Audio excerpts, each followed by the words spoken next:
आज हम अपनी ऑनलाइन कक्षा में हिंदी साहित्य के इतिहास के बारे में बात करेंगे। इससे पहली वाली क्लास में हमने हिंदी साहित्य के आदिकाल पर चर्चा की थी, जिसमें बताया था कि हिंदी साहित्य के पहले कालखंड को आदिकाल क्यों कहा गया है और आदिकाल के अलावे और भी उसे कौन कौन से नाम दिए गए हैं। उसमें हमने देखा था कि आचार्य रामचंद्र शुक्ल ने वीरगाथा काल कहा था आदिकाल को प्रवृत्ति की दृष्टि से, या फिर रामकुमार वर्मा ने चारण काल कहा था, महावीर प्रसाद द्विवेदी ने बीज बपन काल कहा था, राहुल सांकृत्यायन ने सिद्ध सामंत काल कहा था। तो उन सभी नामों पर चर्चा करते हुए हमने मुख्य रूप से हिंदी साहित्य के आदिकाल पर बात की थी। आज हम हिंदी साहित्य के अंतर्गत उसके दूसरे कालखंड भक्ति काल की चर्चा करेंगे। तो आइए भक्ति काल के बारे में कुछ ज़रूरी बातों को ध्यान में रखते हुए उस पर बात करेंगे। भक्ति आंदोलन का जो कार्यकाल है, जो टाइम पीरियड है, कालखंड है, संवत 1375 ईस्वी से संवत 1700 तक के काल को हम लोग भक्ति काल के नाम से जानते हैं।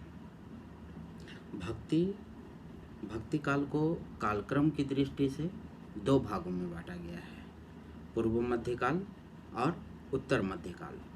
पूर्व मध्यकाल को प्रवृत्ति की दृष्टि से भक्ति काल कहा गया है और उत्तर मध्यकाल को प्रवृत्ति की दृष्टि से रीतिकाल कहा जाता है, जिस पर चर्चा हम लोग अगली क्लास में करेंगे। कायदे से भक्ति काल के बाद रीतिकाल का आगमन होता है। तो भक्ति काल के बारे में विभिन्न विद्वानों के क्या मत हैं, पहले उसके बारे में जानने समझने का प्रयास करते हैं। आचार्य जॉर्ज गिरियर्सन ने भक्ति काल को ईसाइयत की देन कहा है। आचार्य रामचंद्र शुक्ल भक्ति आंदोलन के संदर्भ में एक तर्क देते हैं कि भक्ति आंदोलन का उद्भव जो है वो कैसे हुआ। जैसे जॉर्ज गिरियर्सन भक्ति आंदोलन के उदय के मूल कारण के पीछे में उसे ईसाइयत की देन से जोड़ते हैं। ईसाइयत से भक्ति आंदोलन के उदय को जॉर्ज गिरियर्सन जोड़ने का काम करते हैं। आचार्य रामचंद्र शुक्ल क्या कहते हैं? आचार्य रामचंद्र शुक्ल कहते हैं कि देश में मुसलमानों का राज्य प्रतिष्ठित हो जाने पर हिंदू जनता के हृदय में गौरव, गर्व और उत्साह के लिए वह अवकाश नहीं रह गया। उसके सामने ही देव मंदिर गिराए जाते थे, देव मूर्तियाँ तोड़ी जाती थी और उनके पूज्य पुरुषों का अपमान होता था और वे कुछ भी नहीं कर सकते थे। ऐसी दशा में वे अपनी वीरता के गीत न तो गा सकते थे और न ही बिना लज्जित हुए उसे सुन सकते थे। अपने पौरुष से हताश जाति के लिए भगवान की शरणागति में जाने के अलावा दूसरा मार्ग ही क्या था। इसका अर्थ है कि आचार्य रामचंद्र शुक्ल भक्ति काल के उदय को इस्लाम के आगमन से जोड़ने का प्रयास करते हैं। इसी के बरक्स आचार्य हजारी प्रसाद द्विवेदी हैं। आचार्य हजारी प्रसाद द्विवेदी भक्ति आंदोलन के उदय के संदर्भ में कहते हैं कि अगर इस देश में इस्लाम न भी आया होता तब भी इस भक्ति साहित्य का 12 आना वैसा ही होता जैसा आज है। इसका अर्थ ये है कि 16 आने में से 12 आना श्रेय जो है वो ये मानते हैं कि 12 आना वैसा ही होता। तो इसका अर्थ है कि कहीं ना कहीं 4 आना श्रेय जो है वो इस्लाम के आगमन को भी देते हैं। मतलब कुछ प्रभाव जो है वो भक्ति आंदोलन जो आया उसके पीछे 4 आना श्रेय एक प्रकार से आचार्य हजारी प्रसाद द्विवेदी इस्लाम के आगमन को भी देते हैं। और आचार्य हजारी प्रसाद द्विवेदी ये कहते हैं कि भक्ति आंदोलन भारतीय चिंताधारा का ही स्वाभाविक विकास है। डॉक्टर रामविलास शर्मा भक्ति आंदोलन के बारे में अपनी राय रखते हुए बताते हैं कि भक्ति आंदोलन अखिल भारतीय आंदोलन है। देश और काल की दृष्टि से ऐसा व्यापक सांस्कृतिक आंदोलन संसार में दूसरा नहीं है। भक्ति आंदोलन के संदर्भ में जो दूसरे विद्वान हैं मुक्तिबोध कहते हैं कि समूचे भक्ति आंदोलन के मूल में जनता के दुख दर्द ही हैं और उन दुख दर्दों को बड़ी जीवंत मानवीयता के साथ उभारने, उनसे एक मेल होकर सामने आने में ही भक्ति आंदोलन की शक्ति देखी जा सकती है। इसके अलावा जो अभी वर्तमान समय में जो विद्वान हैं प्रोफेसर मैनेजर पांडे भक्ति आंदोलन के संदर्भ में कहते हैं कि भक्ति आंदोलन के साथ भारतीय समाज में संस्कृति और साहित्य के विकास की नई अवस्था का प्रारंभ होता है। भक्ति आंदोलन व्यापक सांस्कृतिक आंदोलन है जिसकी अभिव्यक्ति दर्शन, कला, धर्म, साहित्य, भाषा और संस्कृति के दूसरे रूपों में दिखाई देती है। वास्तव में यह सामंती संस्कृति के विरुद्ध जन संस्कृति के उत्थान का अखिल भारतीय आंदोलन है। भक्ति आंदोलन या भक्ति साहित्य को मुख्य रूप से दो धाराओं में, दो वर्गों में बांटा गया है, निर्गुण काव्य धारा और सगुण काव्य धारा। पहले हम लोग निर्गुण और सगुण के बारे में बात करते हैं कि निर्गुण और सगुण में अंतर क्या है। तो निर्गुण और सगुण, निर्गुण का अर्थ है निराकार जिसका कोई आकार नहीं हो। तो निर्गुण के मतावलंबी जो हैं उनके ईश्वर का कोई आकार नहीं है, वो निराकार हैं। जबकि सगुण मत के जो ईश्वर हैं उनके ईश्वर का एक आकार है, उनकी रूपरेखा है, उनकी स्पष्ट रूप से, जैसे राम और कृष्ण की। दूसरा कि निर्गुण और सगुण में अंतर मुख्य रूप से अवतार और लीला की दो अवधारणाओं को लेकर के है।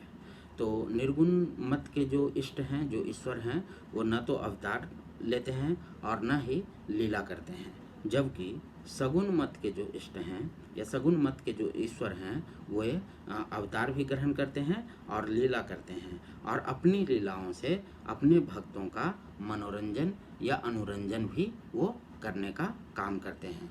जैसे राम के बहुत सारे अवतार हैं, कृष्ण जो हैं वो भी एक तरीके के अवतार ही है। जैसे विष्णु के बहुत सारे अवतार हैं, उसमें राम है, कृष्ण है।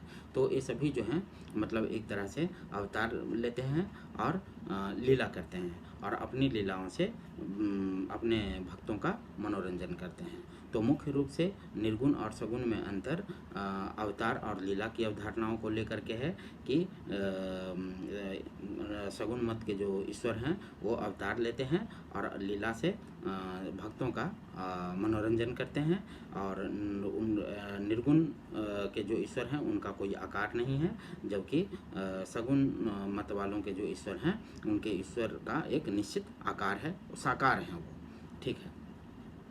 दूसरा ये कि निर्गुण भक्ति साहित्य को दो भागों में बांटा गया है, निर्गुण काव्य धारा और सगुण काव्य धारा। निर्गुण काव्य धारा क्या है कि निर्गुण काव्य धारा को भी दो भागों में बांटा गया है। एक ज्ञानाश्रयी शाखा है या ज्ञानाश्रयी शाखा को ही हम लोग संत साहित्य की भी संज्ञा देते हैं, और दूसरा जो है प्रेम मार्गी काव्य धारा, जिसे हम प्रेमाख्यानक काव्य धारा भी कहते हैं या सूफी काव्य धारा भी कहते हैं। तो ज्ञानाश्रयी जो काव्य धारा है वो ऐसा नहीं है कि ज्ञानाश्रयी का अर्थ है कि इन संतों ने जो ज्ञानाश्रयी काव्य धारा के अंतर्गत जो आते हैं उन्होंने ज्ञान पर ज़्यादा बल दिया है।